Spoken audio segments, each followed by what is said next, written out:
प्रत्येक माणसाच्या मनात येणारा प्रश्न म्हणजे आयुष्य. हे आयुष्य किती आहे, काय आहे हे कोणाला माहिती नाही. आपण किती जगणार आहोत, किती नाही हे आपल्याला ठाऊक नसतं. ज्याने हे विश्व निर्माण केले त्या विधात्याला माहिती, त्या परमेश्वराला माहिती. ज्याने विश्व निर्माण केले त्याला माहिती, ईश्वराला. आपण फक्त एक निमित्त आहो. या पृथ्वीवरती प्रत्येकजण जीव, जंतू, किटाणू, पशु, पक्षी, मानव जन्म घेतात, पण त्यांची ही आयु निश्चित ठरलेली असते. तो किती काळ जगणार आहे, किती नाही हे त्या ईश्वराला माहिती. ज्याला जन्म दिलाय त्याला मरण हे निश्चितच. मरण ही अटळ गोष्ट आहे जी टाळू शकत नाही. ह्या जगामध्ये कोणती आणि खरी सत्य गोष्ट असेल तर ते मरण. मरण हे निश्चितच.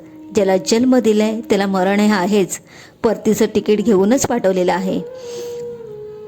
आपण हे आयुष्य कशा प्रकारे जगावं हे त्याच्या कर्मावर अवलंबून असतं.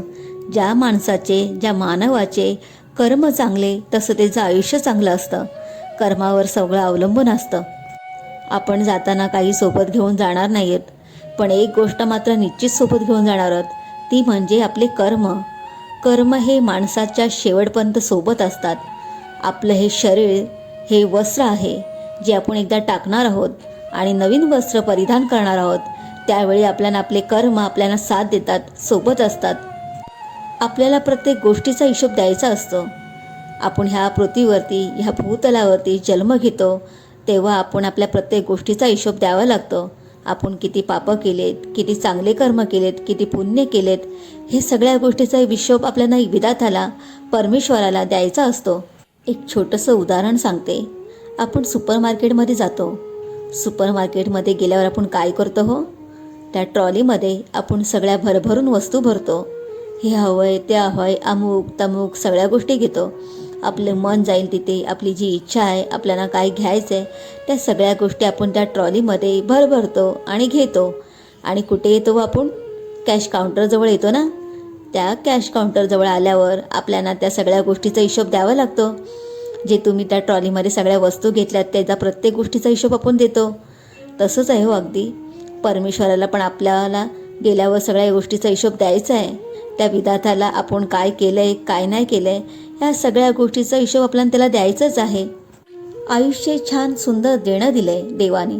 ते मानवाने चांगल्या प्रकारे आनंदाने जगायला हवं. आपण जेवढा आनंद दुसऱ्याला द्याल तेवढा किंबहुना दुप्पट पटीने आनंद तुम्हाला मिळणार आहे. जे पेराल तेच उगवेल. अगदी तसंच आहे हो. जसं तुम्ही दुसऱ्याला प्रेम द्याल तेवढंच प्रेम तुम्हाला मिळणार आहे. रागाने राग कमी होत नाही, उलटा वाढतो. तर तो आनंदाने कमी करता येतो. म्हणजे काय हो? रागाने राग जाणार नाही, प्रेमाने जाणार. म्हणून माणसाने प्रत्येकाशी प्रेमाने वागा, आनंदाने राहा, एकजुटीने राहा, मिळून मिसळून राहा. आयुष्य फार सुंदर आहे मित्रांनो. त्या आनंदाने जगा, इतरांनाही आनंद द्या आणि स्वतःही आनंद राहा.